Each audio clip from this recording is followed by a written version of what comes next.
केंद्रीय संचार एवं पूर्वोत्तर विकास मंत्री गुना सांसद ज्योतिरादित्य सिंधिया ने शनिवार को गुना संसदीय क्षेत्र के पत्रकार भवन का लोकार्पण करते हुए पत्रकारों को राष्ट्र निर्माण में अपनी अनिवार्य भूमिका निभाने और 500 वर्षों के दौरान विदेशी आक्रांताओं द्वारा मिटाए गए गौरवशाली इतिहास को दोबारा जागृत करने का आह्वान किया। सिंधिया ने कहा कि 500 वर्षों के दौरान विदेशी आक्रांताओं ने हमारा ही गौरव और इतिहास मिटाने का काम किया है। ये हमारे साथ अन्याय हुआ है। हमारे इतिहास को दोबारा जागरूक करना अब पत्रकारों की जिम्मेदारी है। इसके लिए थोड़ा चिंतन मंथन कीजिए। मुझे विश्वास है कि आप चिंतन और मंथन करोगे तो अमृत निकलेगा और अमृत के आधार पर भारत के अमृतकाल का सुनहरा अक्षर पत्रकारिता जगत के मेरे बंधु ही लिखेंगे। सिंधिया ने जोर देकर कहा कि पत्रकारों की रिपोर्टिंग जनहित में और न्यूट्रल होना चाहिए। कैंट क्षेत्र में मौसम विभाग कार्यालय के पास देवेंद्र सिंह मधुरानी लोढ़ा की स्मृति में निर्मित हुए इस पत्रकार भवन का लोकार्पण समारोह की शुरुआत अतिथि सत्कार के साथ की गई। कार्यक्रम की अध्यक्षता कर रहे प्रेस क्लब अध्यक्ष और पत्रकार भवन के शिल्पी आनंद सिंह लोढ़ा ने मुख्य अतिथि ज्योतिरादित्य सिंधिया का अभिनंदन किया। भाजपा जिलाध्यक्ष धर्मेंद्र सिंह सिकरवार, गुना विधायक पन्नालाल शाक्य, नगरपालिका अध्यक्ष सविता अरविंद गुप्ता, जिला पंचायत अध्यक्ष अरविंद धाकड़, भाजपा नेता जगदीश सिंह मीणा का स्वागत किया गया। अपने वक्तव्य में आनंद सिंह लोढ़ा ने इस भवन के निर्माण को संपूर्ण अंचल के पत्रकारों के सपने को साकार होने जैसा बताया। लोढ़ा ने बताया कि पत्रकारों को आत्मनिर्भर बनाने के लिए औद्योगिक कॉरिडोर का निर्माण करने का संकल्प लिया, जिसका भूमि पूजन साल 2026 के अंत में होगा, जिसके लिए सिंधिया को आमंत्रित किया गया। उन्होंने जानकारी दी कि भाजपा नेता जगदीश सिंह मीणा के सहयोग से शनिवार को 3 करोड़ 30 लाख के बीमा 24 साथियों की पॉलिसी वितरित की जा रही है और 19 करोड़ के बीमा 1 माह में पूरे किए जाएंगे। कार्यक्रम में गुना, अशोकनगर, राजगढ़ सहित आसपास के जिलों से अनेक पत्रकार साथी मौजूद रहे। प्रेरणा से और उन्हीं के पदचिन्हों पर चलकर समाज सेवा पत्रकारिता के क्षेत्र में करने का निर्णय लिया था और आज उन्हीं के पदचिन्हों पर चलकर इस पत्रकार भवन के संकल्प को पूरा कर लिया है। हमारे साथियों ने विगत कई वर्षों से इसका इंतजार किया था, बल्कि महाराज साहब आपकी संसदीय क्षेत्र में जो पहला पत्रकार भवन बना है, ये हमारे महाराज साहब का सिर भी गर्व से ऊंचा हो गया होगा आज। अरे लोकेंद्र भाई, इस भवन निर्माण में मेरे परिवार के अलावा मेरे सभी साथियों ने तन, मन और धन से सहयोग किया है। आपको बताना चाहूंगा कि इस भवन में मध्य प्रदेश विद्युत मंडल का कोई कनेक्शन नहीं था। हमने हरित क्रांति के क्षेत्र में भी क्रांति कर दी। हमने इस भवन को सौर ऊर्जा आधारित बनाया है।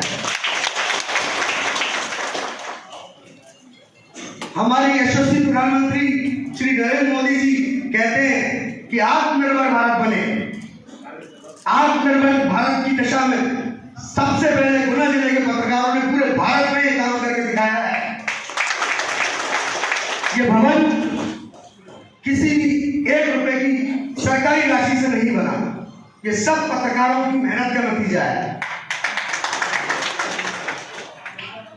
आज हम एक नया संकल्प महाराज साहब के समक्ष और ले रहे हैं।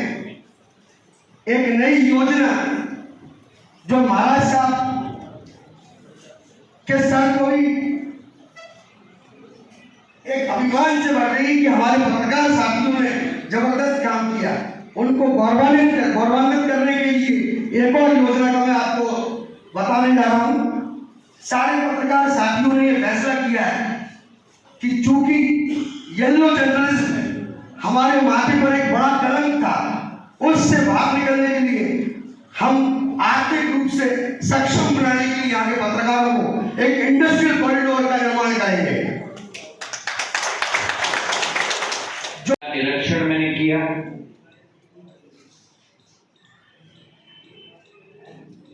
स्वच्छता का मिसाल है। बड़े बड़े कमरे केवल नहीं है, लेकिन हर एक कमरे में सूर्य की प्रकाश की रोशनी की व्यवस्था की गई। और ये मैं अपने मंत्रालय में और हर जगह में जाता हूं, मैं कहता हूं कि जहां कार्य पद्धति हो रही है वहां सूर्य भगवान की उपस्थिति बहुत जरूरी है। क्योंकि जाने अनजाने में पर मानसिक रूप से एक बहुत बड़ा प्रभाव पड़ता है क्रिएटिविटी के लिए, बौद्धिक क्षमता के लिए, जब सूर्य की रोशनी में हम लोग काम करते हैं। और मैं बधाई देना चाहता हूं लोढ़ा साहब, आपने और आपके सहभागियों ने जो यहां हमारे समक्ष बैठे हुए हैं, गुलशन साहब, जैन साहब, सभी लोग जो अपने आप लोगों ने मिलकर इस इमारत को खड़ी की, मैं केवल बधाई और साधुवाद नहीं, लेकिन आपको मैं सल्यूट करता हूं। और एक उदाहरण आपने देश के पत्रकारों के लिए भी कर दिया।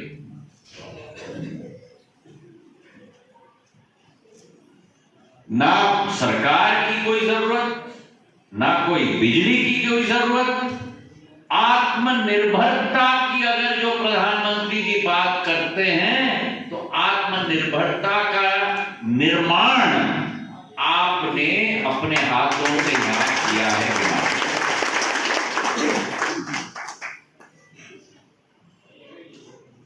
देश के विकास और प्रगति में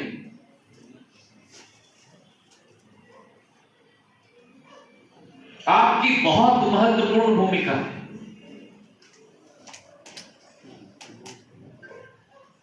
संविधान ने, बाबा साहब ने आपके कंधों पे जिम्मेदारी दी। एग्जीक्यूटिव और लेजिस्लेचर की जवाबदेही जनता के प्रति हो तो पत्रकारों के जरिए।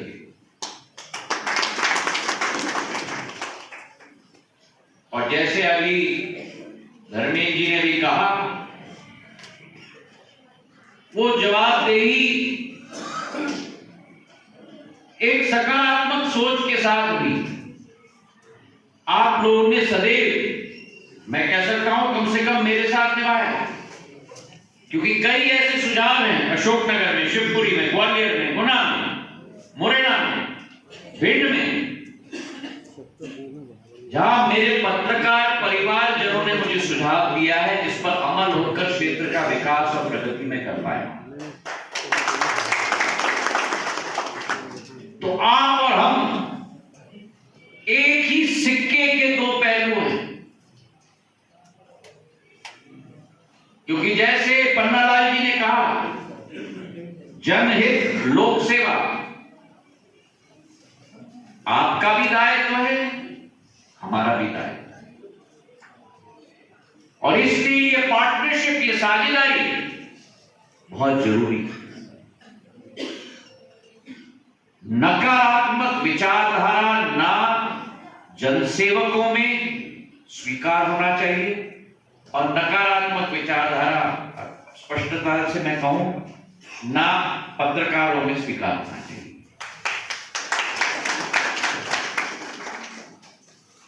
कभी कभी टीएसपी की वजह से मसाला निकालना पड़ता है पेपर के लिए, इसलिए सब फोन निकल गए जब पन्नालाल जी बोलते हैं।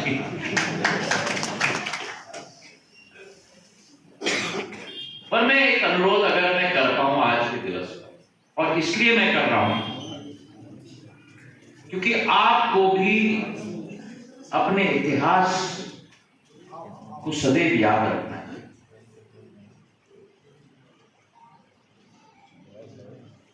जितनी लंबी इतिहास भारत की रही है, जैसे अभी पन्नालाल जी ने कहा, उतनी लंबी इतिहास आपकी बिरादरी की भी रही। और आपकी इतिहास क्या है? पड़ोस में ही देखो तो गणेश शंकर विद्यार्थी जी की इतिहास आप लोगों की, जिन्होंने विश्व को सर्वविदित कर दिया कि कलम की ताकत से कैसे अन्याय के विरुद्ध लड़ाई लड़ी जाती है। आपका इतिहास क्या है? पंडित दीनदयाल उपाध्याय जी का इतिहास है। जिन्होंने वसुधा की दृष्टि हर एक व्यक्ति की हो, ये हर नागरिक को समझाया। आपका इतिहास क्या है? रामानंद जी चैटर्जी, जो आजादी की लड़ाई में एक सोते हुए देश को जगाने का कार्य रामानंद जी ने किया था। ये आपका इतिहास। और इसलिए मैं आप सबसे निवेदन करना चाहता हूं,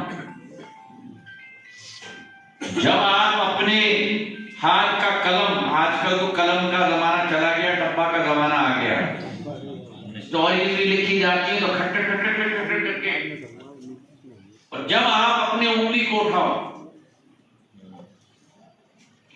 उन सिद्धांतों, उन मूल्यों को सदैव अपने मद्देनजर रखो।